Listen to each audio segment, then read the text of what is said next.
اسرائیلی وزارت صحت کے مطابق ایران کی جانب سے کیے گئے میزائل حملوں میں کم از کم 180 افراد زخمی ہوئے ہیں۔ یہ حملے جنوبی اسرائیل کے شہر دیمونا اور اراد میں کیے گئے جو ایٹمی تنصیبات کے قریب واقع ہیں۔ تفصیلات کے مطابق اراد میں کم از کم 116 افراد زخمی ہوئے ہیں، جن میں 7 کی حالت تشویشناک ہے، جبکہ دیمونا میں کم از کم 64 افراد زخمی ہوئے۔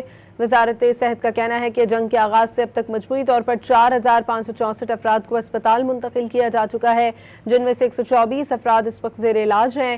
ان میں 1 کی حالت انتہائی تشویشناک اور 13 کی حالت سنگین بتائی جاتی ہے۔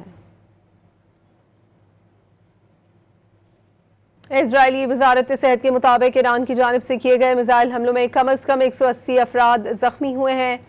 یہ حملے جنوبی اسرائیل کے شہر دیمونا اور اراد میں کیے گئے جو ایٹمی تنصیبات کے قریب واقع ہیں۔ تفصیلات کے مطابق اراد میں کم از کم 116 افراد زخمی ہوئے ہیں، جن میں 7 کی حالت تشویشناک ہے، جبکہ دیمونا میں کم از کم 64 افراد زخمی ہوئے۔ وزارت صحت کا کہنا ہے کہ جنگ کے آغاز سے اب تک مجموعی طور پر 4564 افراد کو اسپتال منتقل کیا جا چکا ہے، جن میں سے 124 افراد اس وقت زیر علاج ہیں۔ ان میں 1 کی حالت انتہائی تشویشناک اور 13 کی حالت سنگین بتائی جاتی ہے۔